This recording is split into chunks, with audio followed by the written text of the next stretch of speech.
Le printemps sevé d'un feuillage tendre, chanter l'oriot au rossignol pinson.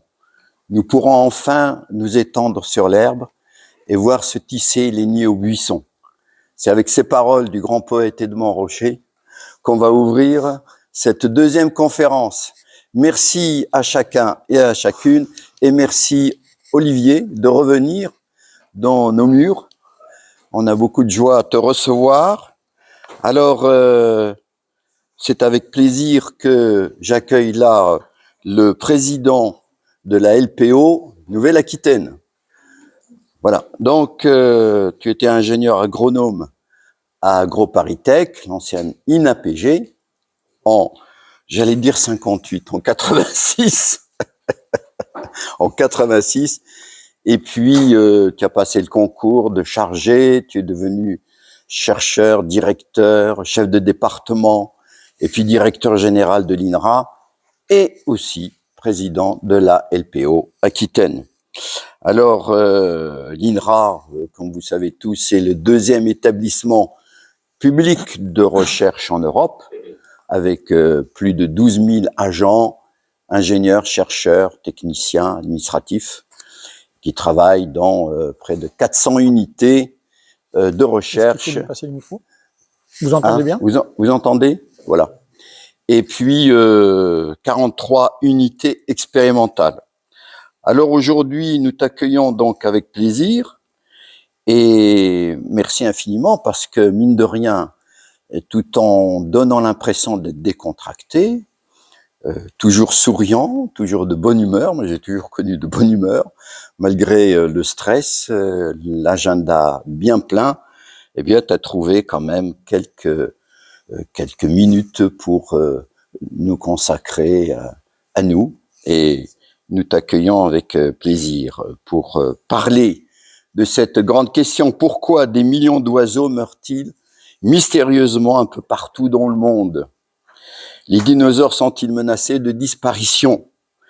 Alors, nous t'écoutons avec plaisir, à triple titre, le citoyen, Olivier, le militant, Olivier, et le chercheur, Olivier. Merci à toi. Merci Mustapha. Bon, merci beaucoup. Oui, donc je vais vous parler aujourd'hui de dinosaures. Les dinosaures sont-ils menacés de disparition? Donc on va se plonger un tout petit peu dans le temps. On va revenir un petit peu en arrière et réfléchir ensemble sur les grandes extinctions, les extinctions de biodiversité qu'il y a pu avoir par le passé, et est-ce qu'on est en train de vivre une extinction de biodiversité. Et d'abord, on va se plonger, donc première chose, on va se plonger d'abord à une époque où les poules avaient des dents. Ah, j'ai oublié de préciser, pardon. Vous pouvez scanner ce bidule-là avec votre bidule que vous avez dans la poche, là, et ça vous donne les diapos directement en PDF. Et vous pouvez aussi taper ça sur un autre bidule, soit celui de votre poche, soit celui de votre bureau, et vous avez aussi les diapos en PDF, et elles sont, vous pouvez les réutiliser, les regarder, vous amuser, voilà, tout ça. Ouais. Voilà. Ok, merci. Vous avez chaque fois en bas ici le lien qui est rappelé pour eux. Et puis j'essaie de mettre aussi mes références de l'autre côté avec le lien, et au passage, souvent c'est des références qui sont cliquables, et donc si vous cliquez dessus, vous allez directement à l'endroit où j'ai trouvé l'info. Voilà. Donc, quand les poules avaient des dents, ça c'était il y a longtemps, quand les poules avaient des dents, parce qu'en fait les oiseaux sont des dinosaures. Les oiseaux sont les derniers dinosaures qui restent. C'est pas là, ce que j'avais appris à l'époque à l'école, à l'époque canonique là dont Mustapha parlait bien avant 1986. Voilà. C'est pas ce que j'avais appris à l'école. À l'époque, on avait les vertébrés. Il y avait les poissons, les amphibiens, les reptiles, les oiseaux, les mammifères. Et les mammifères étaient un peu sur le sommet du truc. Et puis au sommet des mammifères, il y avait bien sûr qui vous. Voilà. Et ce qu'on comprend maintenant, c'est que les poissons n'existent pas en tant que tels. Il y a plusieurs groupes qu'on appelle des poissons, mais qui sont indépendants les uns des autres. Les reptiles n'existent pas en tant que tels. Il y a plusieurs groupes qu'on appelle des reptiles, mais qui sont indépendants les uns des autres, dont un groupe qui a donné les mammifères, et un groupe qui a donné les oiseaux, qui est le groupe des dinosaures. Et plus précisément des dinosaures théropodes, c'est-à-dire ceux qui sont proches de Tyrannosaurus rex, de Vélociraptor, de Deinonychus, etc. Donc Vélociraptor a été rendu célèbre par le film Jurassic Park. Et donc on voit ça sur ces arbres qui sont ici. Voilà, je vous invite à lire cet article qui a été écrit par Élodie Rosinski et Dominique Tissier dans un journal de la LPO. Mais franchement, il est super bien fait.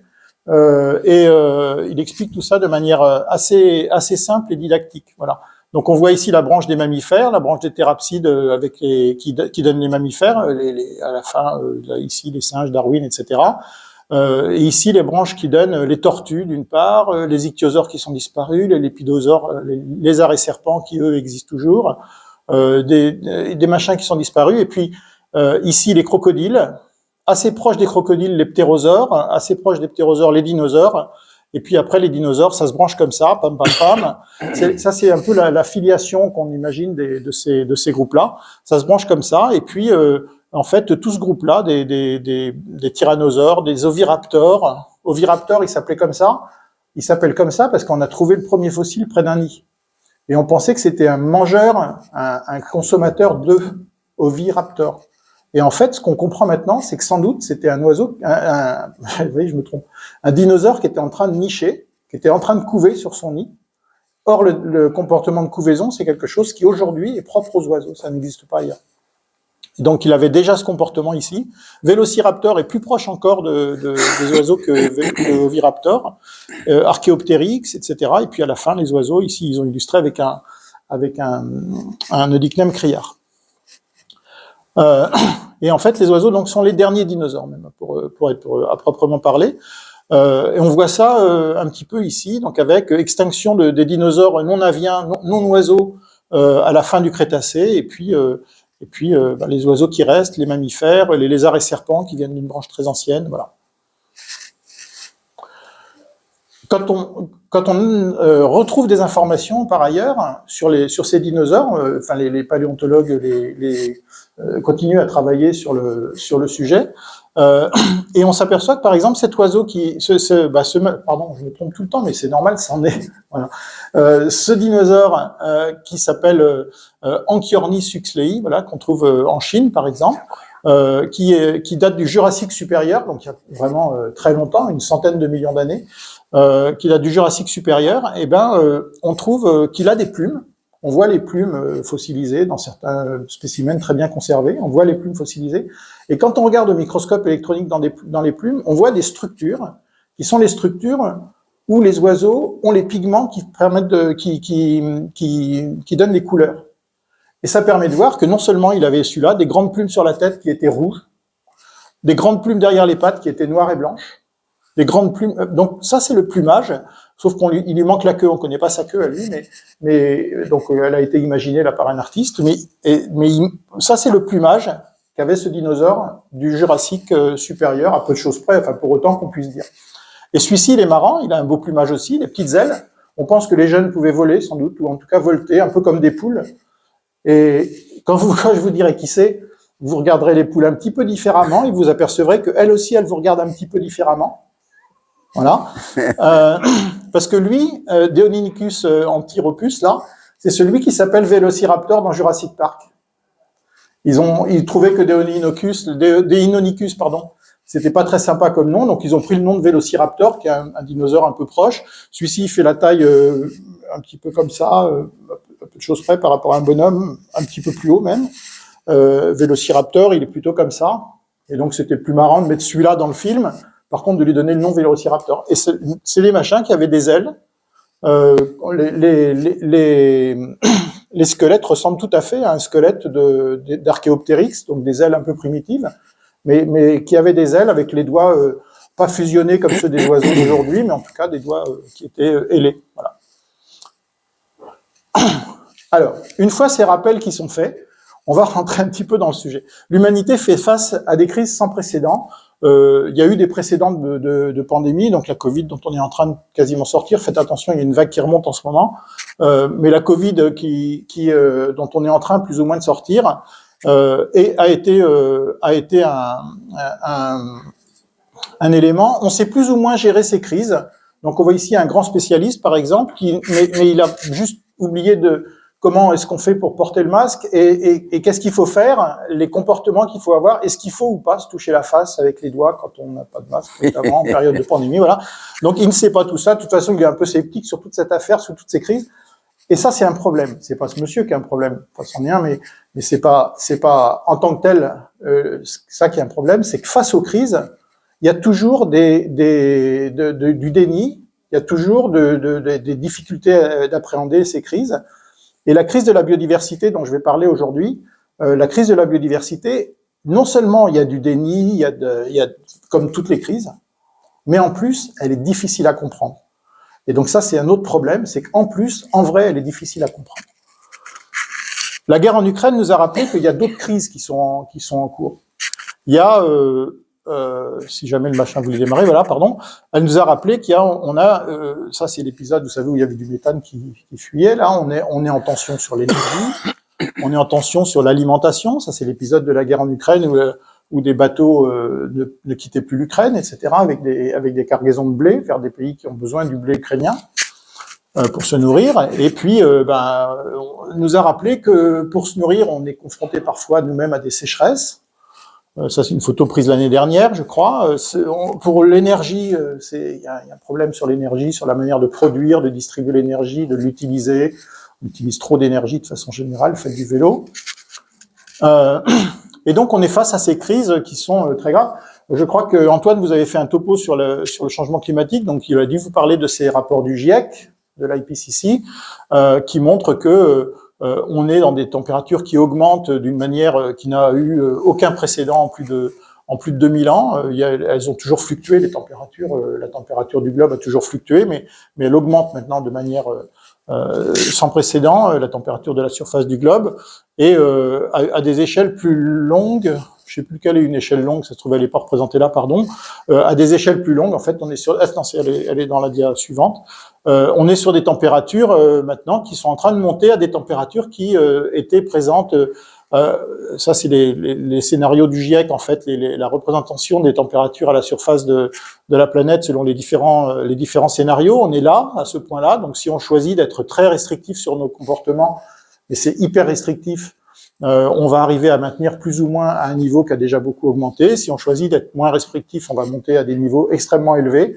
À des niveaux qui d'ici, c'est pas nous 2300, c'est nos descendants, mais quand même 2100, c'est nos descendants proches, qui seront à des niveaux qui étaient atteints il y a 40 millions d'années à peu près, une période où la Terre était complètement différente et était sans doute invivable pour des humains.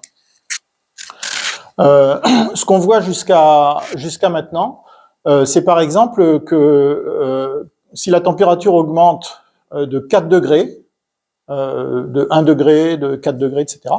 Enfin, par rapport à celle actuellement.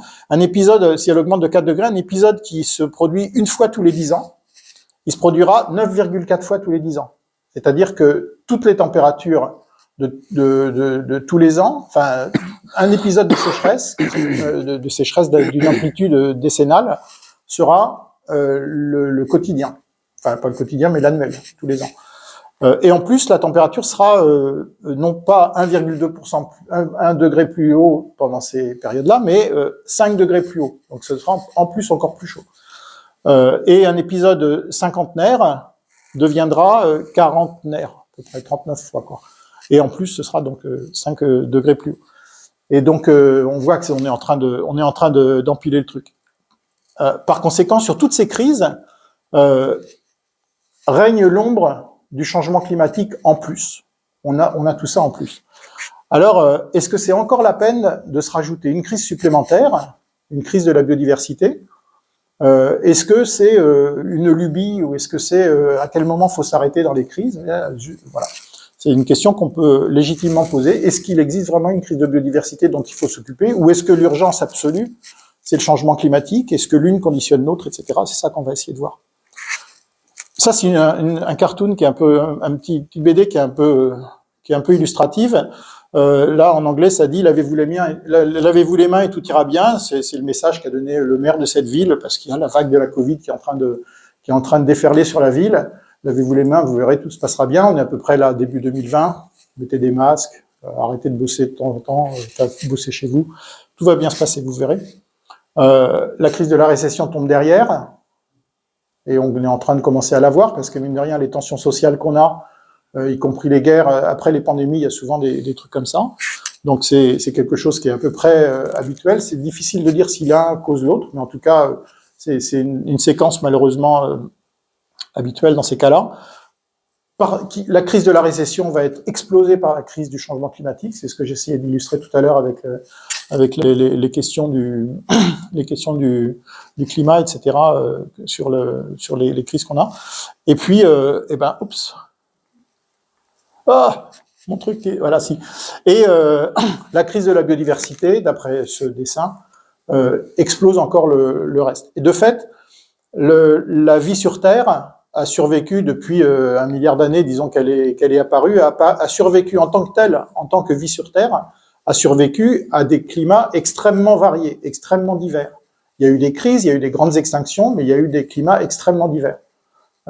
Et donc, simplement cette observation-là nous dit que peut-être oui, la crise de la biodiversité est encore plus grave, encore plus pour la planète, encore plus grave que la crise du climat. Et l'humanité est là, donc elle va sans doute s'en prendre une quand même.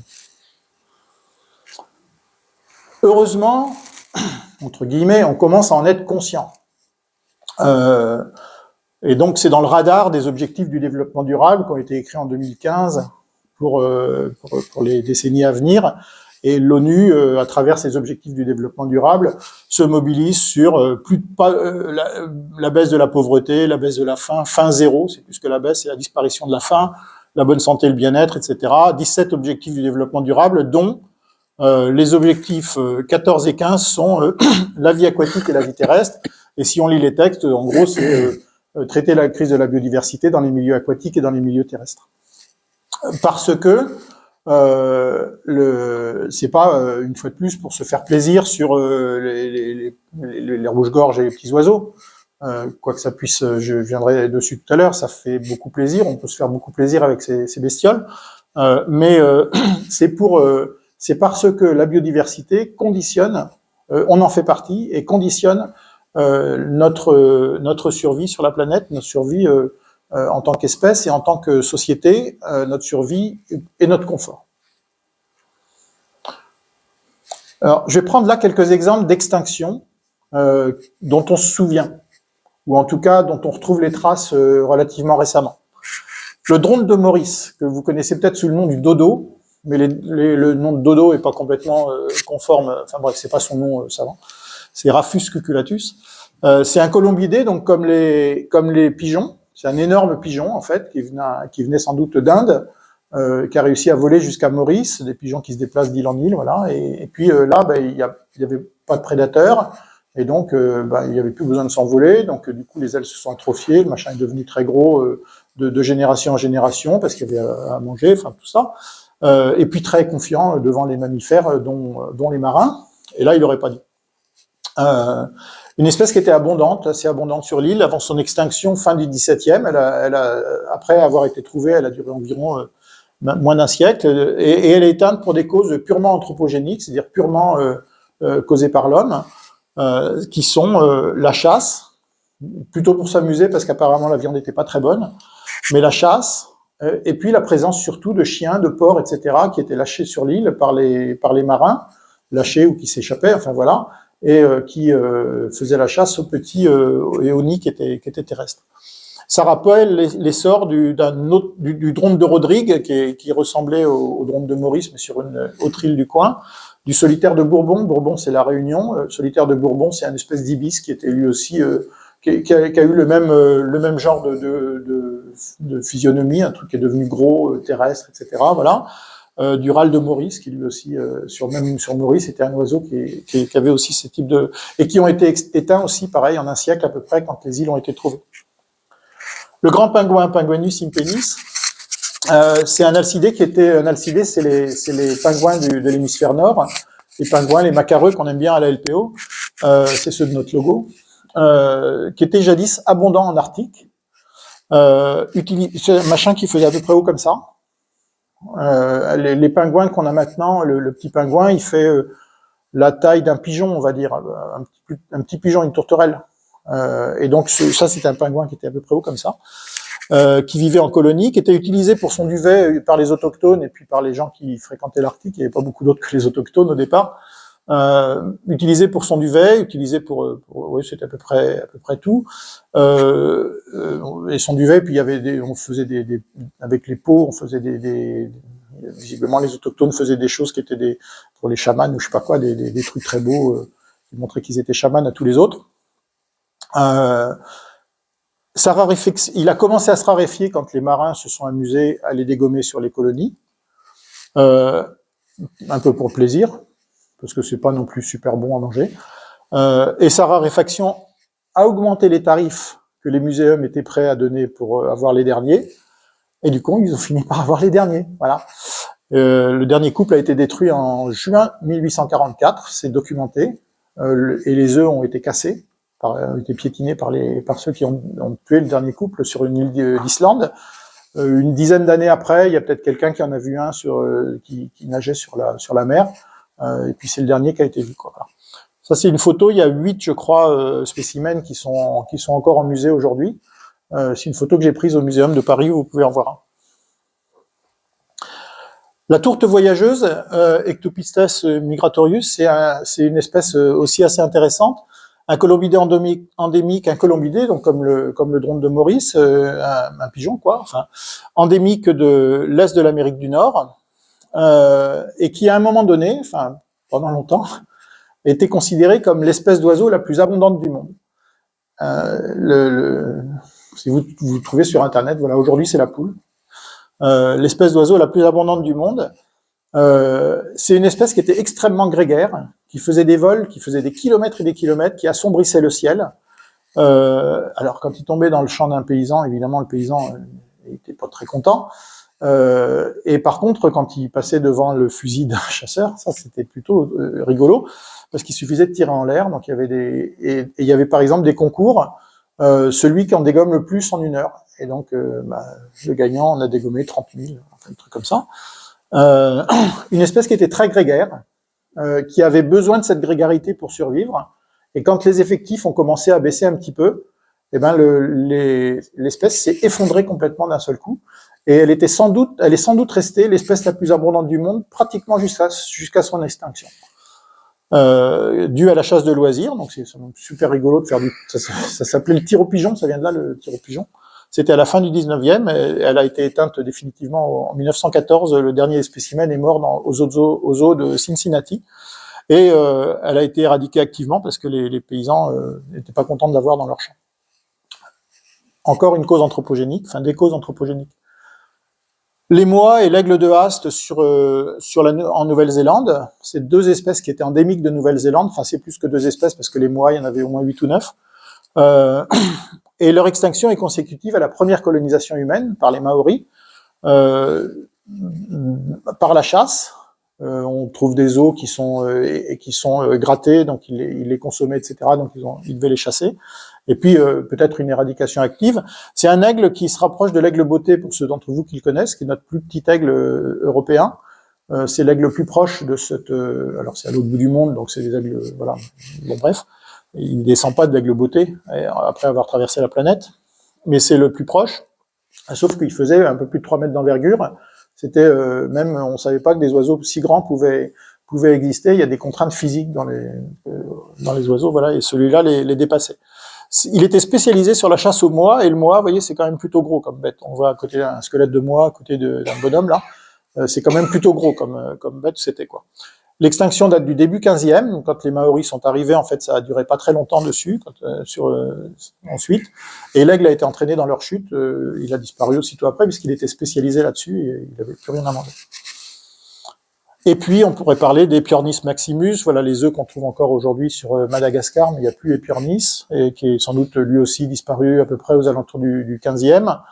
On peut parler de l'auroch, qui était jusqu'au Moyen-Âge à peu près, qui continuait de survivre, mais qui a disparu. On peut parler du tigre de Tasmanie, un marsupial. On peut parler du lion d'Europe, qui a été qui a été utilisé dans les cirques, dans les jeux du cirque, et qui a été sans doute surexploité à ce moment-là. Et puis en plus, l'Europe commençait à se développer à l'Antiquité, donc c'était sans doute pas très marrant de cohabiter avec des lions, et donc ils ont été disparus, ils ont été chassés. Les mégathériums qui sont disparus comme par hasard, ces grands mammifères américains qui sont disparus comme par hasard au moment de l'arrivée de l'homme en Amérique. Et puis j'ai mis la violette de crie. Il y a aussi des végétaux, sinon je parlais pas de plantes. La violette de crie, elle a une autre histoire. C'est une espèce qui était endémique d'une petite commune de Côte d'Or, qui a été découverte là, je crois, au 19e ou au milieu du 19e siècle. Et c'est les botanistes qui se sont jetés dessus pour la mettre en herbier, qui l'ont fait disparaître. Etc., etc. Donc des comportements humains qui conduisent de temps en temps à la disparition des espèces. Il y a déjà eu au moins 5 extinctions majeures. Au moins celles de la biodiversité, de la faune, au moins celles dont on peut trouver la trace, parce qu'il faut trouver la trace dans des fossiles. Et donc les plus anciennes, par exemple, il y a 445 millions d'années, les fossiles, les animaux, à l'époque, la faune, c'était des animaux qui se fossilisaient pas bien, c'était des trucs mous au fond de la mer, etc. Ça se fossilisait pas bien, donc il y avait peut-être avant, il y a déjà eu des extinctions, d'autres, mais bon voilà. En tout cas, il y a 445 millions d'années, à peu près 60 à 70% des espèces, on estime, ont disparu à la fin de l'Ordovicien, parce qu'il s'est mis à faire très froid. Il y a eu des grandes glaciations, il s'est mis à faire très froid, et puis c'était que des espèces marines. La Terre était pas encore, le milieu terrestre était pas encore colonisé, que des espèces marines. Quand il fait froid, la mer gèle, les machins, ils survivent pas. Une centaine de millions d'années plus tard, à la fin du Dévonien, il y a eu encore une grande extinction où environ 75% des espèces connues, enfin des espèces semblent avoir disparu, par manque de gaz carbonique dans les milieux. Voilà. Il y a 250 millions d'années à peu près, une série en fait d'extinctions, mais ils l'ont représenté ici par une seule. Causées par des volcans, des astéroïdes. Alors des astéroïdes on pense des astéroïdes, mais on n'en est pas complètement sûr. Par contre, des volcans qui ont été causés par la fusion de tous les continents, des rives des continents, était telle que tous les continents, à un moment donné, ont fusionné pour faire la Pangée. Et ça a fait des volcans qui les machins sont entrés en collision, beaucoup de volcanisme. Et puis ensuite, une côte unique, au lieu d'avoir comme un archipel comme on a maintenant, un archipel, vous voyez, l'Amérique étant une île, l'Australie une autre, enfin voilà. Et du coup, comme c'est surtout les milieux côtiers qui sont les plus riches dans les océans, eh ben, s'il n'y a plus qu'un seul continent, il y a moins de milieux côtiers, forcément. Il n'y a plus qu'une seule côte. Et donc du coup, une grosse disparition. 95% des espèces, à ce moment-là, ont disparu. Et puis, à la fin du Trias, il y a 200 millions d'années, encore une autre, c'est au moment où la Pangée, ce coup-là, se disloque. Et donc, de nouveau, beaucoup de volcanisme. 70 à 80% des espèces disparaissent. Et puis, la dernière grande disparition qui est la plus connue, la plus vulgarisée, c'est la fin des dinosaures non aviens, en tout cas, la fin des dinosaures. 75% des espèces qui disparaissent suite à, sans doute, la collision d'un astéroïde du côté du Mexique, un énorme astéroïde qui a provoqué sans doute un hiver comparable à un hiver nucléaire, en tout cas un hiver très très prolongé, et puis un choc très fort. Cela dit, les animaux, à ce moment-là, la faune n'a pas disparu du jour au lendemain. Ça a duré, il y a dû avoir un choc, il y a dû avoir une grosse perte au moment du choc, bien sûr, mais ça a duré quelques millions d'années pour que tous les groupes disparaissent les uns après les autres. Quelques millions d'années, c'est quand même très long. Donc il y a déjà eu des extinctions. Une des caractéristiques qu'elles ont, et donc on peut se demander est-ce que la 6e maintenant est en cours. C'est probable qu'elle soit en cours. C'est probable. Elle a une particularité, c'est que ça serait la première qui serait causée par un élément de la biodiversité, Homo sapiens. Ça serait la première qui serait causée directement par un élément de la biodiversité. Les autres, c'est pour des causes externes. Mais après tout, ça fait partie de l'habitat. C'est probable, mais c'est difficile à confirmer scientifiquement. D'ailleurs, le climat, au tout début, la crise climatique, c'était très difficile de confirmer scientifiquement qu'il y avait une élévation des températures. Maintenant, c'est à peu près évident. Mais au début, c'était très difficile. Quand ça commence juste un peu, là, on dit, quand même, ça fait plusieurs étés chauds qu'on a, plusieurs trucs. Et puis c'est à la fin quand on s'aperçoit que, ben oui, c'est parce qu'il y a une élévation globale. Mais pour la biodiversité, c'est encore plus dur parce que c'est difficile de comparer des états de biodiversité qui sont très différents selon les aires. Je vous disais que ceux-là se fossilisaient pas bien. Avant, il y a peut-être eu aussi des choses, mais qui étaient sur des organismes qui n'étaient pas du tout fossiles. On peut même penser que la vie serait apparue plusieurs fois sur Terre, parce qu'après tout, si à un moment donné, les conditions terrestres étaient propices à l'apparition de la vie, ça a pu se produire plusieurs fois. Et puis qu'il y a eu carrément la vie qui serait apparue, disparue, puis paf, cette fois-ci ça marche. Voilà. Et donc c'est difficile de comparer des enregistrements fossiles avec une dynamique qui s'ébauche juste. On n'est pas en plus sur les mêmes pas de temps, donc les pas de temps très différents. Et puis par ailleurs, on doit faire le constat qu'à chaque grande extinction, il y a des groupes qui s'en tirent bien. Pour le moment, en tout cas. Mais une fois de plus, celle-ci est causée par un des éléments de la biodiversité, donc et elle semble très systémique. C'est pas les continents qui se fusionnent, c'est quelque chose qui touche vraiment tout dans le cas présent. Mais à chaque extinction jusqu'ici, certains groupes s'en tirent bien. Par exemple, à la fin de la 5e extinction, celle-ci là, les mammifères placentaires, s'en sont bien tirés. Et ils ont survécu alors que leurs ancêtres n'ont pas survécu. Les archosaures, donc c'était le groupe dans lequel il y a les dinosaures et puis il y a aussi les ptéranodons, là, les ptérodactyles et tous ces machins, qui n'étaient pas des dinosaures, qui étaient un autre groupe d'animaux, ont survécu à la 3e extinction. La flore a survécu à chacune des 5 extinctions, en tout cas. Il semble. La flore, souvent, elle est mal conservée dans les sédiments fossiles. Mais par contre, il y a eu des extinctions du végétal qui étaient décorrélées des extinctions, des grandes extinctions animales. Donc la flore a survécu. On ne sait rien du tout sur les microbes, qui sont l'essentiel de la biodiversité. On ne sait rien du tout sur il y a eu des périodes d'extinction microbienne. Et par exemple, est-ce que s'il y a une 6e extinction en cours, est-ce que la vie microbienne va elle aussi en souffrir ou pas? On ne sait pas. En tout cas, donc c'est difficile de prouver scientifiquement, d'affirmer scientifiquement que la 6e extinction est en cours. Il y a des chercheurs qui sont en train d'y travailler, puis je reviendrai dessus après. Il reste que la situation est sérieuse.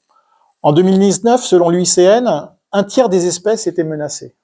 2019, c'était il y a pas longtemps. Là, du coup, ils regardent un petit peu, les chercheurs un peu partout essaient de regarder ces questions-là. Est-ce que on est vraiment en train le système est en train de dérailler? Donc, 1/3 des espèces menacées en 2019. En 2017, un article est sorti et publié ici, vous le trouvez en anglais, qui indique que 75% de réduction de la biomasse des insectes en 3 décennies. Donc, ça va très vite. On ne sait pas à quoi c'est dû. C'est vrai, y compris dans les zones qui sont pas agricoles. Donc c'est pas juste les pesticides. Il y a peut-être ça, mais il n'y a pas que les pesticides. Y compris dans les zones non agricoles, les insectes s'effondrent. Et donc c'est une autre indication qui est quand même plutôt inquiétante parce que les insectes, ils sont à la base quand même des chaînes alimentaires, etc. Enfin pas à la base, il y a encore les végétaux avant, mais enfin, c'est plutôt embêtant.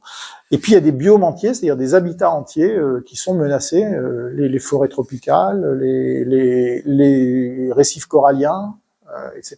Des biomes entiers qui vont entraîner, qui s'ils disparaissent, vont finir par entraîner avec eux toutes les espèces qui sont dedans.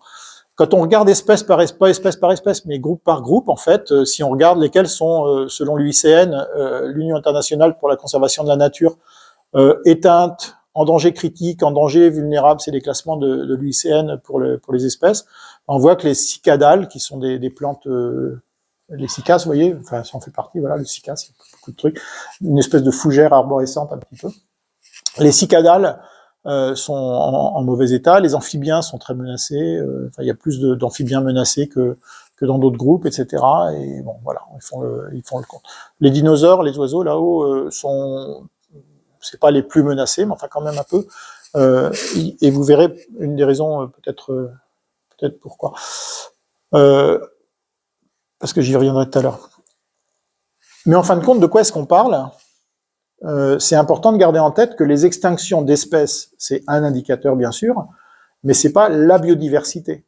C'est un constituant de la biodiversité, c'est clair, mais c'est pas la biodiversité. Les extinctions ne sont qu'une des manifestations de la crise qui est en cours. Il y a une espèce d'attrition globale qui se manifeste par des extinctions d'espèces, mais aussi d'autres manières. Les listes rouges qui sont, comme le fait l'UICN, qui fait des listes rouges d'espèces menacées, vulnérables, etc. Et donc, attention à ces espèces qui sont extrêmement vulnérables, qui sont extrêmement menacées. La France, vous devriez arrêter de chasser des espèces, vous devriez arrêter d'inclure sur votre liste d'espèces de gibier des espèces qui sont vulnérables, qui sont en danger critique d'extinction, etc. Parce que c'est le cas aujourd'hui.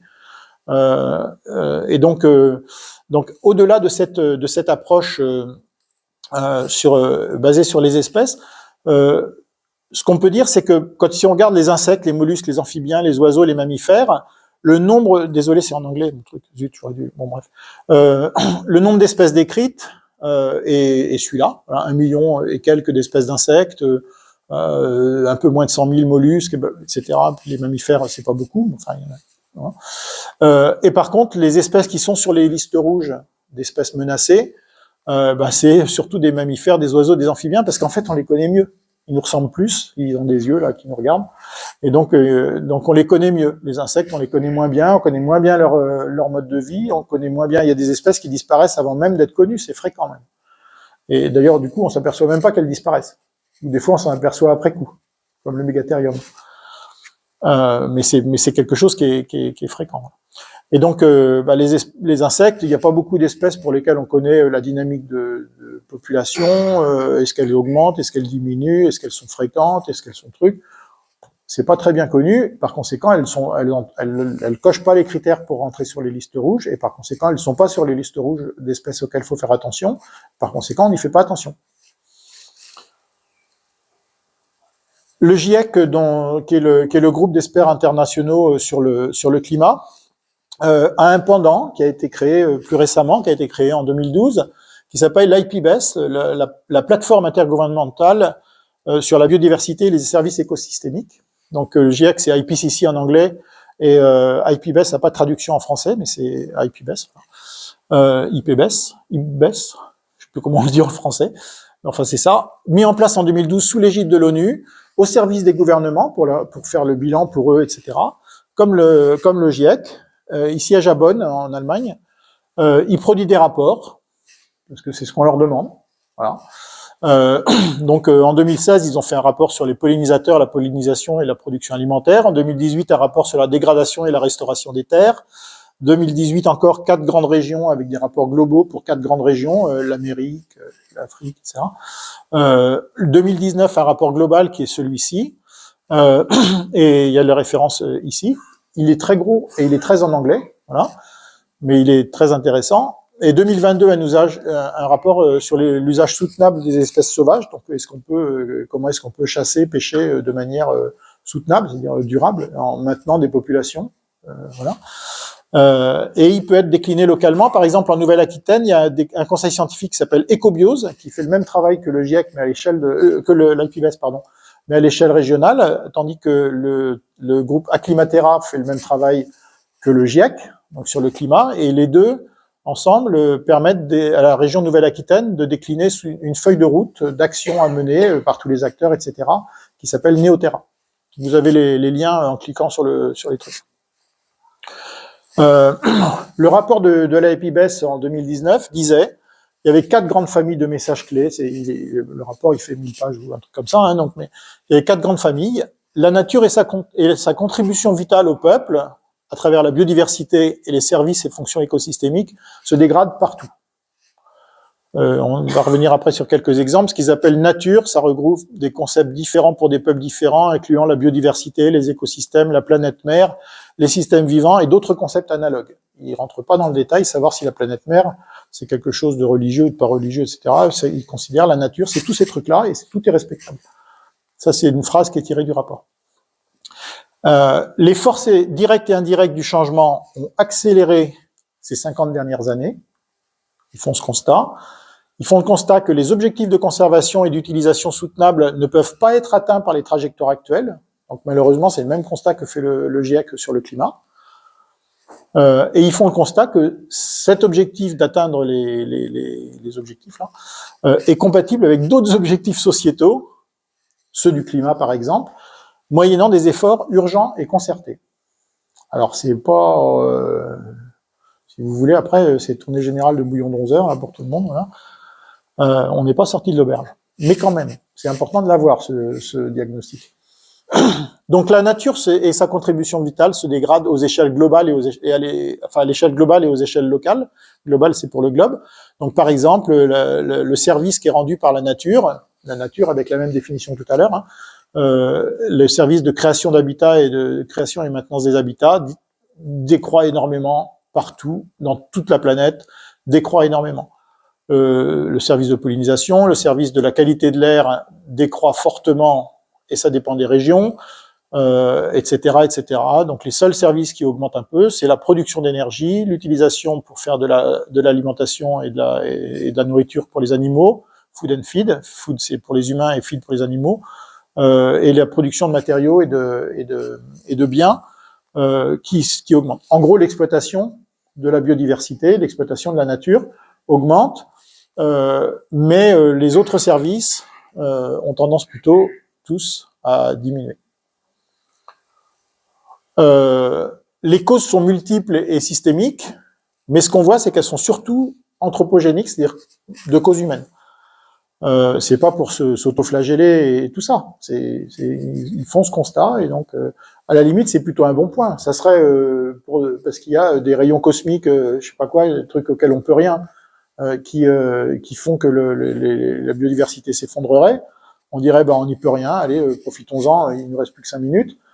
Mais là, quelque part, c'est du fait qu'on soit les acteurs, l'espèce humaine, soit l'acteur principal du déclin, qu'on observe, il y a un espoir qu'elle puisse être acteur principal de la reconquête. Voilà. Changement d'utilisation des terres et des mers, c'est la cause principale, que ce soit en milieu terrestre, en eau douce ou en milieu marin. Changement d'utilisation, c'est-à-dire en gros la mise en place, la déforestation pour mettre en place de l'agriculture ou des villes, etc. Donc changement d'utilisation, ça provoque des pertes d'habitat et par conséquent des pertes de biodiversité. L'exploitation directe, c'est la chasse et la pêche. L'exploitation directe provoque et la cueillette, quoi. Bon, provoque un effondrement de biodiversité, surtout en milieu marin, parce que la pêche en milieu marin est évidemment plus forte qu'en milieu terrestre. Voilà. Le changement climatique qui aggrave tout ça et qui parfois peut provoquer des dégâts lui-même, les pollutions, les espèces exotiques envahissantes qui font partie les espèces invasives qui font partie des grandes causes de dégradation de la biodiversité. Alors ils ont fait un exercice donc on est dans la minute dépressive. Ils ont fait un exercice. Tu disais que je rigolais tout le temps, alors donc voilà, prenons ça à la rigolade, on va tous mourir. C'est qu'ils ont regardé les objectifs d'Aichi. Il y a eu la convention de Rio en 1992, et puis en 2010, je crois, par là, une réunion des mêmes que ceux de la convention de Rio, c'est-à-dire tous les gouvernements du monde là, à Aichi, au Japon. Et ils se sont donné des objectifs à 2020. Et alors, ce qu'a fait, évidemment, l'IPBES quand il a été créé, c'est, tiens, à propos, et les objectifs, si vous s'en souvenez, on a fait des objectifs. Si on regardait ce que ça devient, parce qu'on est en 2019, donc 2020, ça s'approche, donc on doit être pas mal, là. Malheureusement, ils sont presque tous rouges. Et il y en a quelques-uns qui sont gagnés, hein. Par exemple, maintenir les espèces invasives, a été mis en priorité. Par contre, ça n'a pas marché. Des aires marines ont été protégées. Voilà. Par contre, pour le moment, il n'y a pas eu d'effet. Enfin, elles ont été protégées. Le protocole de Nagoya est entré en vigueur. Par contre, il n'est pas encore complètement opérationnel. Voilà. Donc, les objectifs n'étaient pas tous atteints. Il faut dire qu'ils étaient assez ambitieux. Quand on les regarde un petit peu, c'était par exemple celui-ci sur le niveau de conscience de la biodiversité. Ça disait, d'ici à 2020 au plus tard, les individus, vous, moi, des gens qui sont pas là surtout, sont conscients de la valeur de la biodiversité, de la diversité biologique et des mesures qu'ils peuvent prendre pour la conserver et l'utiliser de manière durable. Là, on était en 2010 et ils visaient ça pour 2020. Tout petit peu optimiste. La dernière conf que j'ai donnée sur le sujet, c'était pourquoi préserver la biodiversité. Voilà. Donc on se pose encore la question alors qu'on a dépassé les 2023. Et encore, on est en France. Celui-ci, c'est d'ici à 2020 au plus tard, les incitations, et celui-là, il considère, la conscience de la biodiversité, il considère que ça a progressé. Voilà. D'ici à 2020 au plus tard, les incitations, y compris les subventions néfastes pour la diversité biologique, sont éliminées, réduites progressivement ou réformées. Alors ça, c'est pas atteint. Et en 2010, modifier le système de subventionnement dans tous les pays du monde, c'était un tout petit peu ambitieux, on va dire quand même. L'agriculture devient durable, c'est pas atteint. D'ici à 2020 au plus tard, les zones consacrées à l'agriculture, l'aquaculture et la sylviculture sont gérées d'une manière durable afin d'assurer la conservation de la diversité biologique. Décréter ça en 2010 pour que ça soit en vigueur dans tous les pays en 2020, ça fait 10 ans. C'est à peu près le temps d'une ou deux rotations culturales. C'était optimiste, quoi. Voilà. Parce qu'il faut que d'un seul coup, en 2010, tous les fermiers changent tout leur matériel dans le monde entier, tout ça. Enfin, bref, c'était optimiste. C'est optimiste, mais enfin, des fois, il faut se fixer des objectifs optimistes. Simplement, ensuite, le problème, c'est que quand on est vraiment trop optimiste, un jour, on se tape dans le mur de la réalité, quoi.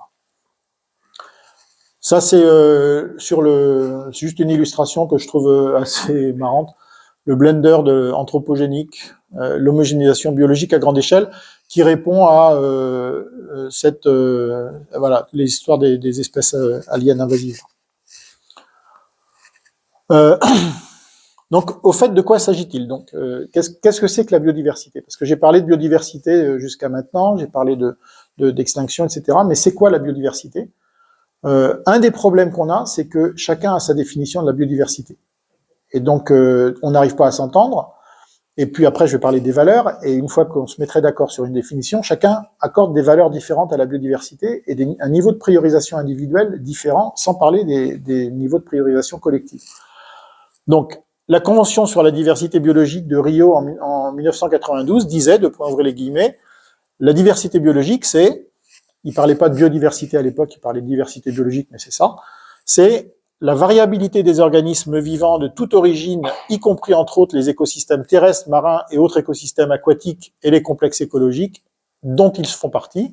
Ça comprend la diversité au sein des espèces et entre espèces, ainsi que celle des écosystèmes. Donc il y a différents niveaux de biodiversité, différentes échelles à laquelle on la regarde. Et il faut noter que la définition est reprise pratiquement intégralement dans le code de l'environnement français, c'est pratiquement mot pour mot. Voilà, ils ont fait un copier-coller, donc c'est le mieux, parce que si chaque pays avait en plus sa définition, ça serait quand même encore plus ingérable. Elle est parfaite, elle n'est pas parfaite, la définition. En attendant, tenons-nous-en à ça, c'est déjà pas mal d'en avoir une. Voilà. À noter que la diversité est à l'état du vivant, en fait, plutôt, on parle de la diversité, et on ne parle pas comment dire, c'est la largeur de la divergence. C'est pas la moyenne. C'est plutôt la variance que la moyenne. Bref, c'est un peu difficile à expliquer. C'est la diversité, c'est plutôt un différentiel, on va dire, plutôt qu'un état à proprement parler. Et puis, elle comprend des dimensions qui sont listées.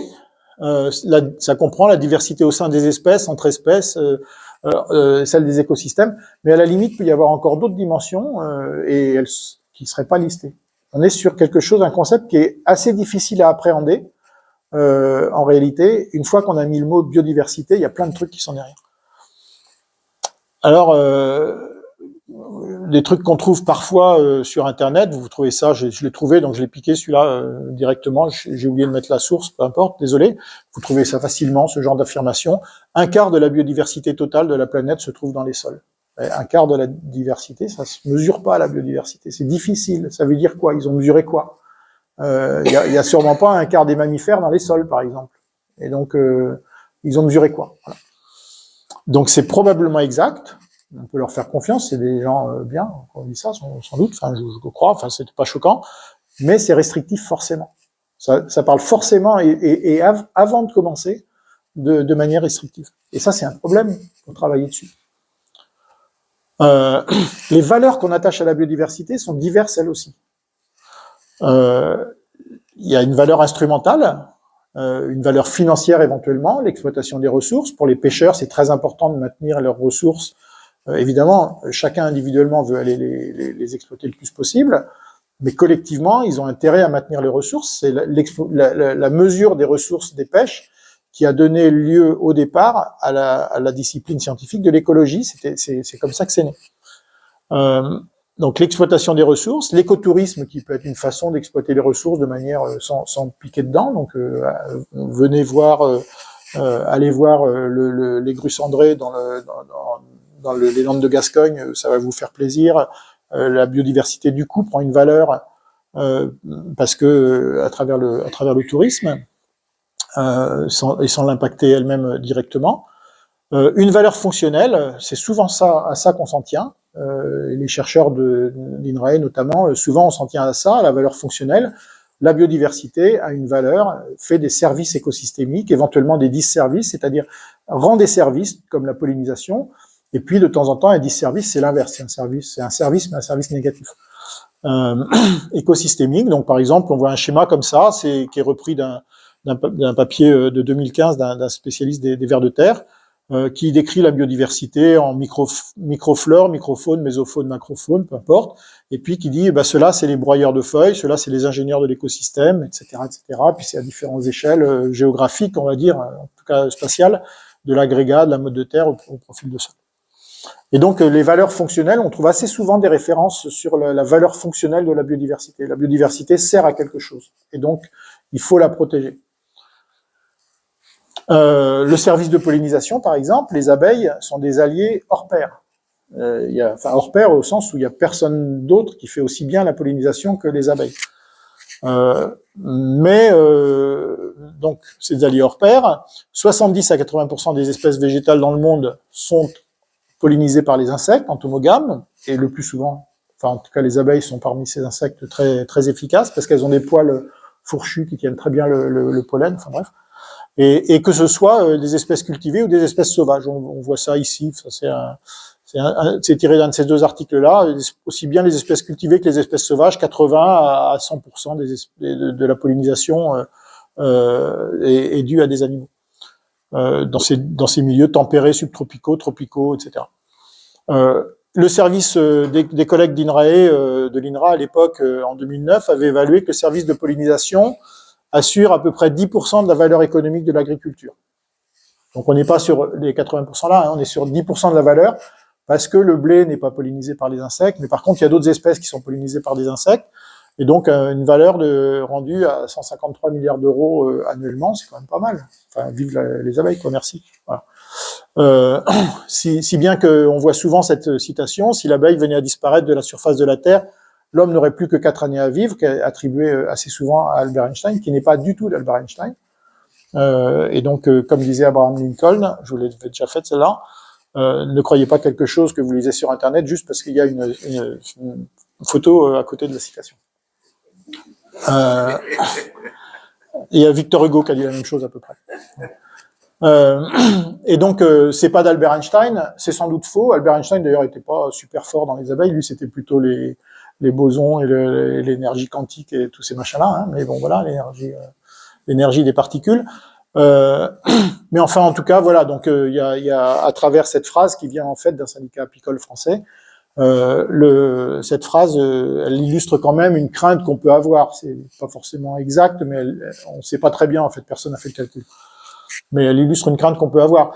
Et donc, par exemple, on voit aussi des photos comme ça, et ça, c'est quand même ça correspond plus à la réalité. C'est un petit déjeuner avec les abeilles, enfin un petit déjeuner, quoi. Et puis le même s'il n'y avait pas les abeilles, ça serait pas le même. Il n'y aurait pas le jus d'orange, le jus de pomme serait quand même nettement moins bien, ou c'est peut-être du thé ou je sais pas quoi. Il n'y aurait pas de café, il n'y aurait pas grand-chose sur les tartines. Il y aurait des tartines quand même, puisque le blé n'est pas pollinisé par les insectes.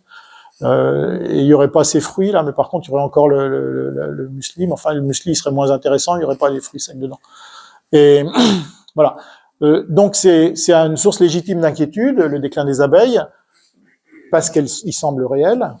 une source d'inquiétude pour les apiculteurs, pour les agriculteurs, pour les consommateurs, pour les citoyens, surtout ceux qui aiment prendre le petit-déj, pour la nature, puisque ça pollinise aussi les espèces sauvages.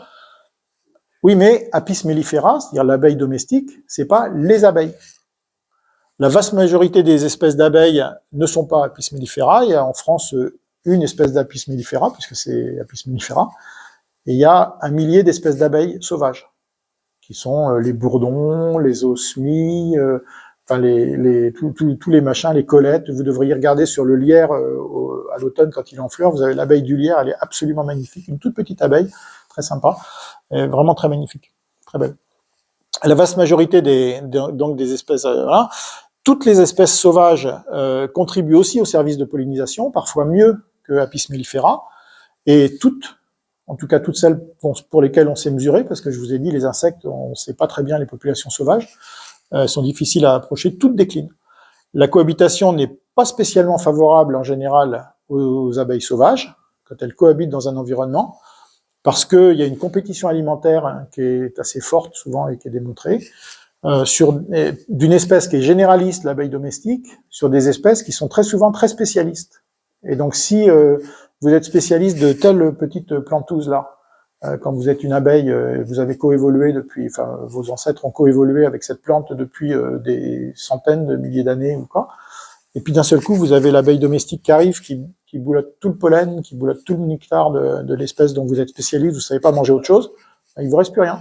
Voilà.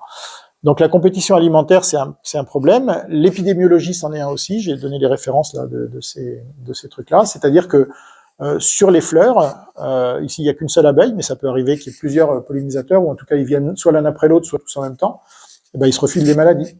Et donc si l'apiculteur il déplace ses ruches, il va ailleurs, il trimballe les maladies d'un endroit à l'autre. Éventuellement, s'il a acheté des reines à l'étranger, ben, il amène des maladies de l'étranger, etc. Et donc, pour les abeilles sauvages, c'est pas terrible, faut faire attention. Et un service de pollinisation généraliste, en plus, c'est pas toujours souhaitable localement. Par exemple, les pruneliers sont c'est une espèce qui est pollinisée par les abeilles, et donc or, les pruneliers, ça contribue à l'embuissonnement. Oui, c'est ça. Enfin, voilà, à l'embroussaillement des prairies à orchidées, par exemple, et donc des milieux qui sont ouverts, qui se referment avec le prunelier. Donc les abeilles contribuent à ça, ils se refermeraient quand même, mais moins vite. C'est pas pour dire vive les abeilles, hein, mais juste on a des fois des idées, et puis en fait, il faut aller un petit peu les explorer un petit peu plus loin. Les vers de terre sont des ingénieurs qui sont absolument inégalables, mais dans certains pays, par exemple, en Amérique du Nord, ils sont considérés comme une espèce invasive qui pose un sacré problème dans les milieux naturels. Et donc, c'est absolument interdit pour les pêcheurs. Les lombrics n'étaient pas présents en Amérique du Nord. Ils ont été importés par les colons qui les ont amenés quand ils ont amené de la terre, des ballasts dans les bateaux qu'ils ont vidés, etc. Puis des pots de fleurs, enfin pas des pots de fleurs, mais des pots avec de la terre. Bon, bref, ils ont amené de la terre d'Europe. Il y avait des œufs de vers de terre dedans et des larves. Et donc, les vers de terre se sont installés en Amérique du Nord. Et ils font des sacrés dégâts, parce qu'ils consomment la biomasse végétale sur le sol d'une manière différente des espèces qu'ils faisaient jusqu'à maintenant, dans des champignons principalement, ils font des sacrés dégâts. Et donc les sous-bois changent complètement de physionomie quand il y a des vers de terre qui sont arrivés, le lombric terrestre change complètement de physionomie.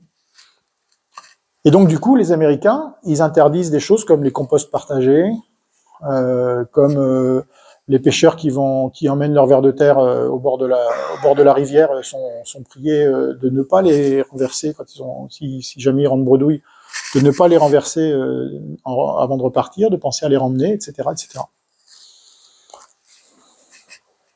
Il y a une valeur patrimoniale de la biodiversité. Les relations entre biodiversité et la société, c'est quelque chose qui est bien pointé par l'IPBES. Les savoirs et les savoir-faire qui sont liés à la nature, les espèces qui sont localement identitaires, par exemple les Alsaciens n'auraient pas d'enfants s'il n'y avait pas de cigognes, la biodiversité domestiquée, spécifique, subspécifique, enfin les espèces qui sont domestiquées, les races, les variétés, etc. Cette diversité-là, elle a une valeur patrimoniale en tant que telle. La biodiversité dans sa complexité ou sa globalité, les naturalistes aiment bien approcher la biodiversité en tant que telle, Et pour eux, c'est un patrimoine, et c'est un patrimoine que d'avoir des muséums, d'avoir des collections d'espèces, d'avoir notamment des espèces rares, endémiques, menacées, etc. Donc c'est arrangé dans la valeur patrimoniale.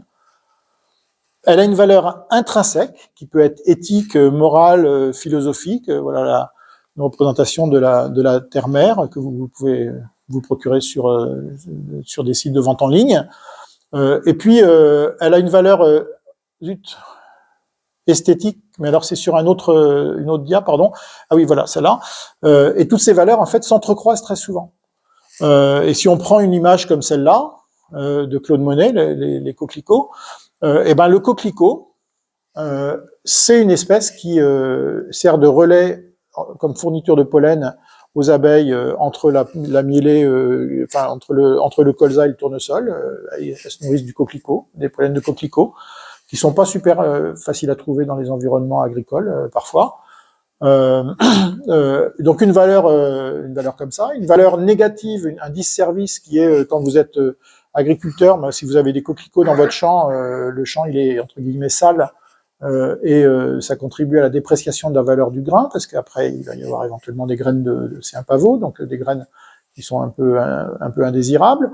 Ça contribue à la diminution de la quantité de grains que vous allez récolter parce qu'ils consomment des ressources, ils consomment de l'eau qui sont plus disponibles pour le blé. Et donc une valeur négative pour lui. Ça peut avoir une valeur, le coquelicot, il peut avoir, ou d'autres espèces, peut avoir une valeur patrimoniale, parce que le coquelicot, c'est pas très rare, mais les bleuets, les autres espèces des moissons deviennent de plus en plus rares, donc elles commencent à avoir une valeur en tant qu'espèce, elles commencent à être des espèces vulnérables, les nigelles et tout ça, donc une valeur intrinsèque. Et puis une valeur esthétique, il a peint des coquelicots, parce que et puis il a donné le nom les coquelicots parce que c'est joli, voilà. Et puis tout ça se croise sur une même espèce. Donc les différentes valeurs, c'est difficile d'en faire quelque chose en fait quand on travaille par exemple au niveau d'une espèce ou même au niveau de la biodiversité tout ensemble. Il peut y avoir une perte de sens à la fin et in fine une menace sur la capacité à agir. Ce panneau-là, qui a été pris il n'y a pas très longtemps par des copains dans la Vienne, en photo, qui dit les chasseurs de la Vienne s'engagent en faveur de la biodiversité en recyclant les viscères du grand gibier prélevé à la chasse. Ah bon? Ça alors. Ce bac de collecte mis en place par les chasseurs est uniquement destiné à collecter les déchets de venaison. Hein? Et en quoi, enfin, c'est pas direct, il y a peut-être une raison de biodiversité par derrière, hein, mais en tout cas, ça se voit pas, enfin, ça saute pas, voilà. Et donc, il y a un risque de perte de sens, chacun se prévalant de la biodiversité, et puis à la fin, faisant des trucs qui sont déconnectés, quoi. Et donc, in fine, un risque de perte de capacité à agir, parce qu'on ne sait pas très bien de quoi on parle, parce qu'on parle tous d'un truc différent, et d'un truc qu'on trouve pas très important soi-même. Après tout, si la nature est un peu moins jolie, c'est quand même moins grave que si jamais on pouvait pas manger. Donc un truc qu'on trouve pas très important soi-même, mais et qu'on trouve encore moins important quand c'est quelqu'un d'autre que vous qui le dit. Ah, la nature, elle va pas être jolie si tu continues à mettre des herbicides dans tes blés. Voilà. Et donc oui, c'est bon. Voilà. Donc une difficulté à s'entendre en fait sur les enjeux, une difficulté à s'entendre sur les manières d'agir. Et à la fin, ça c'est une menace en tant que telle. Ça rappelle un peu le gars avec son masque sur le menton et la main dans la bouche là, tout à l'heure. Et donc, pour objectiver un petit peu tout ça, de la même façon que sur le climat, il y a les variables climatiques essentielles.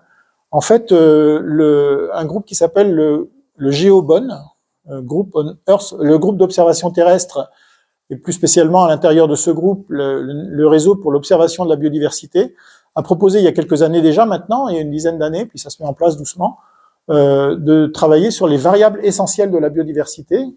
Alors je mets EBV par la suite, désolé, c'est Essential Biodiversity Variables, j'aurais dû mettre VEB, et je me suis aperçu en venant tout à l'heure que j'ai oublié de changer. Mais peu importe, dans la suite de l'exposé, elles s'appelleront EBV, mais c'est pas très grave.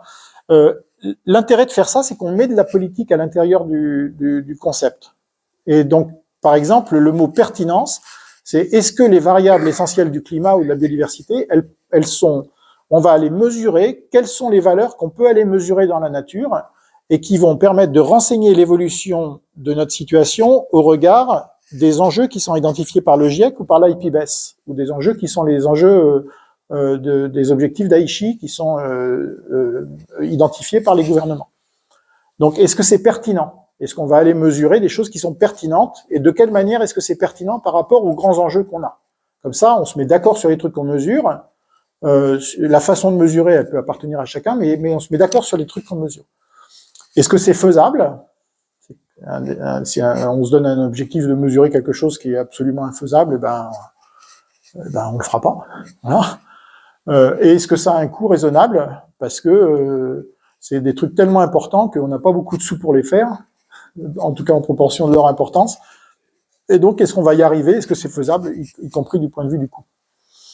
Et les variables donc décrivent la biodiversité à ces différentes échelles d'organisation, depuis l'ADN, l'organisation de l'ADN des individus, jusqu'à les espèces, les communautés d'espèces et l'environnement biologique ou physique, et donc sont capables de décrire ces variables dont je parlerai ensuite. Là, sont capables de décrire la biodiversité, ou en tout cas des choses qui sont directement liées à la biodiversité de manière objective et de manière à la fois diverse. Et donc, ça propose du coup à la fin un référentiel commun, une lingua franca, à toutes les parties prenantes, que ce soit les politiques, les gestionnaires de l'environnement, chacun à leur échelle, les chercheurs, les citoyens, comme ça on sait de quoi on parle. Et en plus, on s'assure auparavant que c'est des choses pertinentes.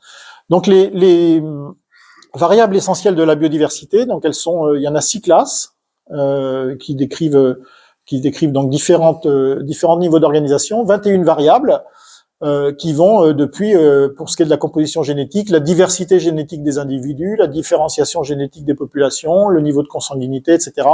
En population d'espèces, les distributions des espèces, où est-ce qu'on trouve telle espèce, où est-ce qu'on trouve telle autre espèce, les abondances des espèces, combien il y en a à l'intérieur de cette aire de distribution, les caractéristiques de l'espèce, sa phénologie, c'est-à-dire à quel moment elle fleurit, à quel moment quel est son développement au cours du temps, on va dire, au cours de l'année. Sa morphologie, est-ce qu'elle est grande, petite, est-ce qu'elle grandit, est-ce que les individus sont de plus en plus grands, de plus en plus petits, de plus en plus les pattes s'allongent, etc. Donc des trucs qu'on peut mesurer. Sa physiologie, son mouvement, est-ce que l'espèce se déplace beaucoup par rapport à son lieu de naissance, est-ce qu'elle le fait autant qu'avant, est-ce qu'elle le fait plus qu'avant, donc ses mouvements migratoires par exemple. Ses caractéristiques démographiques, sa reproduction, est-ce qu'elle niche plus souvent qu'avant, moins souvent, plus abondamment, moins abondamment, la composition de la communauté, donc l'abondance de l'espèce dans sa communauté, c'est-à-dire dans son environnement direct avec les autres espèces, la diversité des communautés, enfin bref, je passe la liste, vous l'avez, et puis les fonctions écosystémiques, donc la production primaire, c'est la production de végétation, la phénologie de l'écosystème, c'est-à-dire non pas la phénologie de l'espèce, mais à quel moment la végétation démarre, à quel moment la végétation se ralentit en hiver, par exemple. Le régime de perturbation, est-ce qu'il y a des courants qui entraînent des trucs, voilà. Et la structure de l'écosystème, quelle fraction du couvert est vivante, est-ce qu'un désert versus une prairie, c'est 100% dans une prairie, 0% dans une dune de sable. La distribution de l'écosystème, cet écosystème il est répandu, rare, etc. Et son profil vertical, est-ce que si on le regarde à partir du sol jusqu'en haut, est-ce que on voit une densité de biomasse quelle est la densité de biomasse, pardon, et est-ce qu'elle est variable, est-ce qu'on augmente, est-ce que ça diminue, etc. Un certain nombre, l'avantage de ces, je vais prendre 2 exemples, l'avantage de ces EBV, de ces variables essentielles de biodiversité, c'est que pour certaines, on peut en rendre compte, par exemple, depuis le ciel, avec des programmes de satellites, mettons. On peut lancer des satellites pour aller regarder la fraction du couvert vivant. Ils vont passer régulièrement, le Sentinelle-2, il va passer toutes les semaines, boum, boum, boum, il va faire une photo, puis il va dire, à l'endroit qui est là, il y a 3 ans, il y avait 30% du sol qui était couvert par la végétation, puis maintenant, c'est plus que 10%. Voilà. Et c'est des chiffres qui sont, c'est pas les vrais chiffres, hein, c'est des chiffres que je donne comme ça, mais il va être capable de mesurer, voilà, avec des satellites. Et donc, un satellite, ça n'a pas beaucoup d'affect, et donc lui, il mesure ce qu'on lui dit de mesurer, hein, donc il n'y a pas d'interprétation, on interprète derrière, on n'interprète pas avant. La fraction du couvert vivant, par exemple. Donc voilà, c'est quelque chose qui va pouvoir faire la production primaire nette. À quel moment est-ce que ça démarre? Est-ce qu'il y a plus de photosynthèse qu'avant? Est-ce que ça change? On peut mesurer ça depuis le ciel.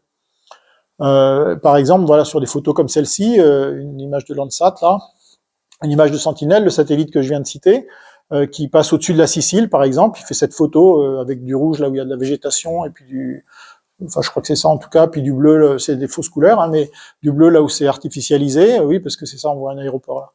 Et donc, bah, s'il passe 5 ans plus tard, l'aéroport s'est étendu, puis ce machin-là est disparu, bah, il va être capable de dire cette zone-là, elle a perdu du pourcentage de végétation, etc., etc. Et donc globalement, on a perdu. Et donc ils sont capables, d'après cet article-là, ils sont capables du ciel de suivre la biodiversité sur 10 des 21 variables essentielles, mieux sur certains que sur d'autres, hein, mais qui sont celles-ci, en anglais, désolé. Et puis il peut faire une cartographie, donc de cette façon-là, c'est un exemple qui est donné ici.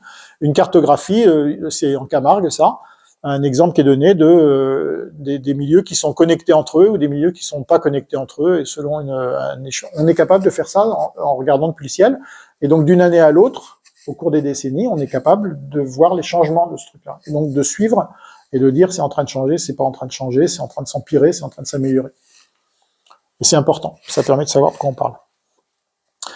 Ça, c'est un chercheur de Biogéco, là, une publication d'un chercheur de Biogéco qui participe à ce genre de travaux, où, par exemple, bah, du coup, on est obligé, si on veut pouvoir quantifier les choses, il faut savoir, on fait passer un avion, il fait des mesures avec des lidars, là, des systèmes qui permettent de mesurer les reliefs terrestres, quoi, la distance depuis l'avion et tout.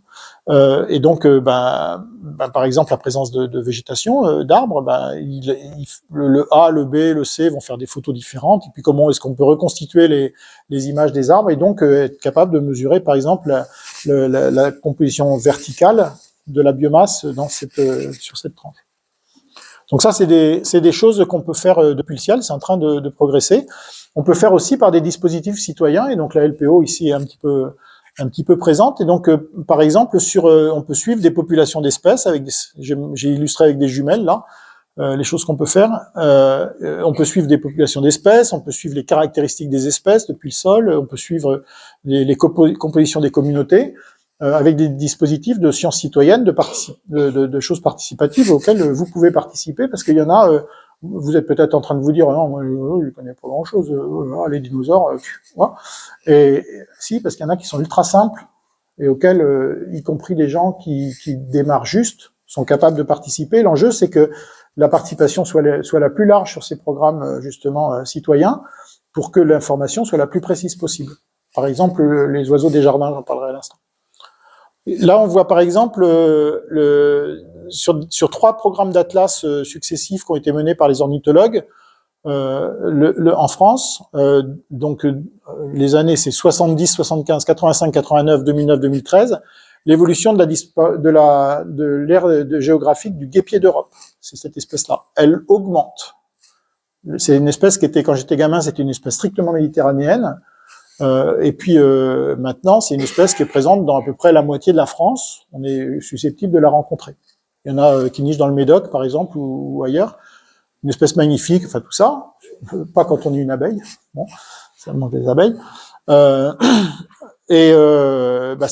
c'est par exemple ça, typiquement, c'est un EBV. Ça correspond à un EBV de répartition des espèces. On suit un programme qui a commencé dans les années 70. C'était pas la LPO à l'époque qui le menait. Ah si, pardon, celui-ci c'était la LPO, mais commencé dans un contexte extrêmement militant dur de lutte contre le braconnage de la tourterelle des bois dans le Médoc. On a commencé, moi j'étais à peine né, mais on a commencé à compter les oiseaux qui passaient sur la pointe de Grave dans les années 70, donc heure par heure, 7 heures, à 10 heures, le 25 avril 1982, entre 10 et 11 heures, sont passées 43 hirondelles. Voilà. Et puis 22 buses, etc. Heure par heure, voilà, depuis plus de 40 ans. On continue, en ce moment il y a 2 spotters, on les appelle des spotters, qui sont financés, payés par la LPO et qui sont à la pointe de Grave, sur la dune. Il n'y a plus le braconnage de la tourterelle. Mais ce travail-là continue. Et il est intégré aujourd'hui dans un des indicateurs au niveau national qui sont suivis par le ministère et par les pouvoirs publics à travers l'Observatoire national de la biodiversité, c'est la date de passage des oiseaux migrateurs au printemps à la pointe de Grave. Et bien on voit que, toute espèce confondue, depuis 1985, ça a diminué, ça a baissé, enfin ça s'est accéléré, la migration, presque 5 jours, 4,7 jours. C'est grave, c'est pas grave, on ne sait pas, c'est objectif, voilà, c'est mesuré. De la même façon, au col d'Orgambilechka, c'était une lutte militante contre la chasse à la palombe sur les cols pyrénéens, et ça a démarré dans les années 70 aussi, un petit peu avant d'ailleurs la pointe de Grave. Depuis, ça continue à perdurer. Maintenant, c'est la LPO, c'est Aquitaine qui s'en occupe, qui gère ce site-là. En tout cas, c'est un site qui est actif lui à l'automne. De la même façon, toute espèce confondue, moins 2,4 jours en une trentaine d'années. Donc les espèces arrivent plus tôt et repartent plus tôt. Donc ce décalage, il existe. Enfin, on le documente, quoi. C'est un EBV. C'est plusieurs EBV. Je me suis trompé dans les couleurs. J'ai inversé rouge et vert, mais c'est pas grave. Bon, bref. Ça, c'est des programmes citoyens que la LPO, auxquels la LPO participe et que la LPO coordonne de plus en plus souvent. Le stock, par exemple, maintenant est coordonné par la LPO, le suivi temporel des oiseaux communs, et donc qui contribuent chacun à des EBV qui sont indiqués ici. Et puis vous retrouvez ce site oiseaudefrance.org qui reprend un petit peu tout cet ensemble, et y compris d'autres programmes qui sont pas mentionnés ici, mais ce programme Oiseaux des Jardins, je passerai dessus après, auquel franchement là, n'importe qui, du moment qu'on a un jardin, voilà, peut participer. Et sur oiseaudefrance.org, on essaie de rassembler, c'est un site qu'on a lancé il y a 2-3 ans, on essaie de rassembler l'ensemble de ces informations, de tous ces programmes, y compris d'autres choses, comme simplement une base de données. Si vous avez un smartphone, vous pouvez dire, tiens, j'ai vu une pie à tel endroit, et vous le marquez, et puis ça rentre dans la base de données qui finalement contribue à la connaissance de l'aire de distribution des pies, contribue à la connaissance de la date de présence des pies. Alors c'est pas un exemple très intéressant que j'ai pris, il y en a des plus intéressants, mais quand même, toutes les informations sont importantes, parce que par exemple, si on ne mesurait pas les moineaux, on s'apercevrait pas de la décroissance des populations de moineaux, qui est formidablement importante actuellement. Si on ne mesurait pas les hirondelles, j'habite Villenave-d'Ornon, j'ai fait le tour de la commune de Villenave en 2003-2004, et j'avais repéré à l'époque une trentaine de nids d'hirondelles. Et je trouvais déjà que c'était super faible, c'est pour ça que j'avais fait ce travail à l'époque. Je l'ai refait l'année dernière et j'en ai trouvé 4-5. Voilà. Et encore, j'étais content parce que je croyais qu'il n'y en avait plus qu'un. Donc l'Observatoire des oiseaux des jardins permet de mieux connaître les populations d'oiseaux des jardins, permet de sensibiliser les citoyens à la biodiversité de proximité, et donc a beaucoup d'intérêt. Et puis vous pouvez renseigner, du coup, contribuer en tout cas à renseigner des EBV sur les populations et les caractéristiques des espèces. On voit avec cet observatoire, ça c'est les jardins qui participent en France, donc il y a 21 000 jardins sur la campagne 2022, c'était encore plus cette année, sur la campagne de janvier. Les campagnes du printemps ont explosé pendant les confinements, mais puis depuis ça a rebaissé un peu, mais le mois de janvier ça reste haut. Les jardins ils sont en jaune là, et donc il y en a quand même pas mal. Finit par faire assez dense, voilà. Et là où il n'y a pas de jardin, qui sont comptés, c'est par exemple dans le milieu des Landes, là, il n'y a pas de jardin tout court, c'est la forêt. Donc il y a les gens, voilà. Bon. Et puis dans les Alpes et tout ça, enfin dans les zones de montagne. Mais là où c'est jaune, c'est qu'il y a des gens qui ont participé à l'Atlas, à cette opération. Donc c'est quand même pas mal. Ça fait 10 ans maintenant, et depuis 10 ans, en fait, on voit des espèces qui sont en augmentation. Par exemple, le chardonneret est de plus en plus vu dans les jardins. Et ça, c'est pas corrélé avec ce qu'on sait de la population du chardonneret qui baisse. Donc on pense qu'en fait, il se réfugie dans les jardins en hiver. C'est pas forcément bon signe. Enfin, objectivement, il est en augmentation. 20% sont stables et 11% sont en déclin, dont le moineau friquet, la mésange noire, etc.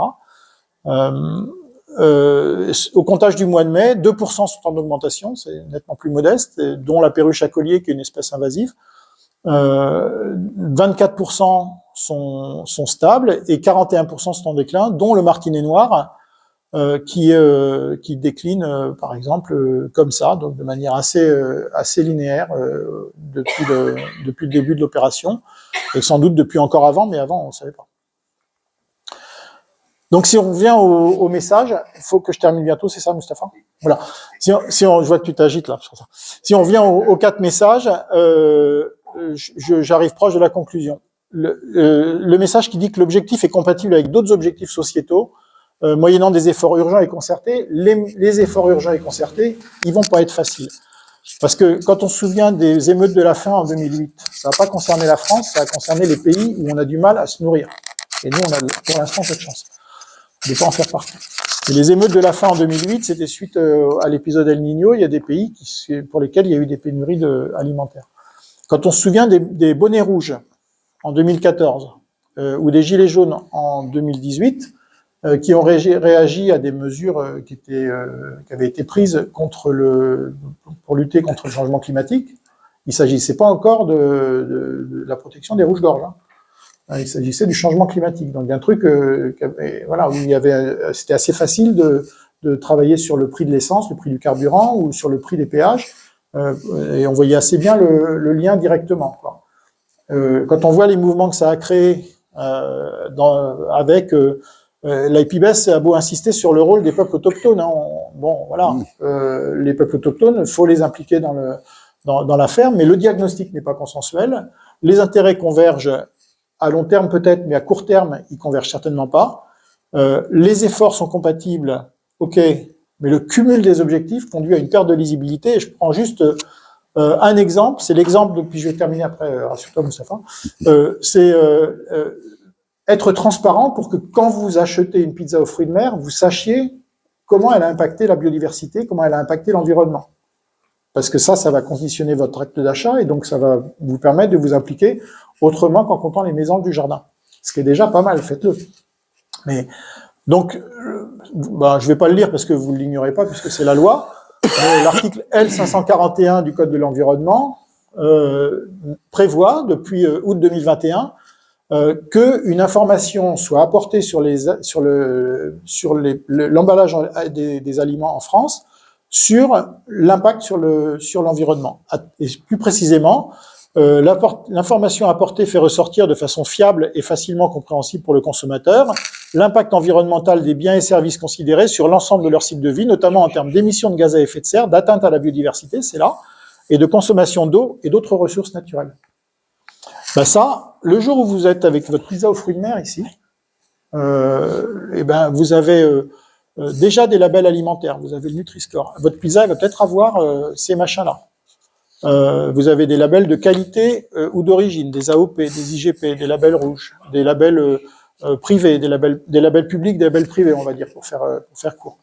Les filières qualité de Carrefour, par exemple. Vous avez un affichage environnemental qui existe déjà plus ou moins à travers l'affichage agriculture biologique, haute valeur environnementale, pêche durable, etc. Social ou autre, à travers Fairtrade, Déméter. Déméter, c'est l'agriculture biologique, donc un mode de production un petit peu religieux. Monastique, c'est carrément un mode religieux, c'est les trucs qui sont produits dans les monastères.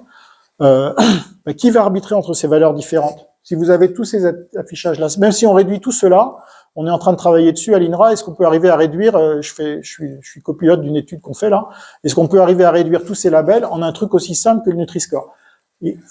Tous ces labels, pour faire l'affichage environnemental, ces labels, plus le climat, plus l'utilisation des ressources, en un truc aussi simple que Nutri-Score ABCDE. Quand vous voyez comment Nutri-Score, déjà, ça fait discuter. Ouais, mais nous on vend du beurre et donc pourquoi notre beurre il est rouge alors que c'est bon de manger que du beurre. Voilà. Quand on voit comment ça fait discuter le Nutri-Score sur des trucs qui sont quand même relativement objectifs et relativement évidents, qu'il va falloir mettre tout ça plus le climat, plus les ressources, l'utilisation de l'eau, etc. Plus peut-être d'autres choses, parce que on peut aller au-delà de ces labels-là. Le label agriculture biologique, il vous dit pas tout, par exemple, sur l'impact sur la biodiversité. Enfin, il vous dit pas tout. C'est pas qu'il vous cache des choses, mais c'est qu'il y a des choses qu'il n'est pas fait pour expliquer. Enfin, il se donne pas tous les objectifs non plus. Donc, une fois que vous aurez cet affichage-là, imaginons un deuxième zip à côté de la Nutri-Score là-haut. Enviroscore. Vous allez choisir comment? Ce qui va être bon pour votre santé ou ce qui va être bon pour la biodiversité? Enfin, ça va être difficile à choisir. Et comment est-ce qu'on va faire tous ces trucs-là? Donc ça va être, c'est un chantier qu'on a devant nous. On sera pas prêt pour 2020, j'en ai peur. 24. Et donc pour conclure sur la question initiale, vous pouvez rescanner le truc. Les dinosaures sont-ils menacés de disparition? Est-ce que c'est un énième combat pour une énième crise et puis pendant ce temps-là on nous occupe, etc. Je crois pas, mais voilà.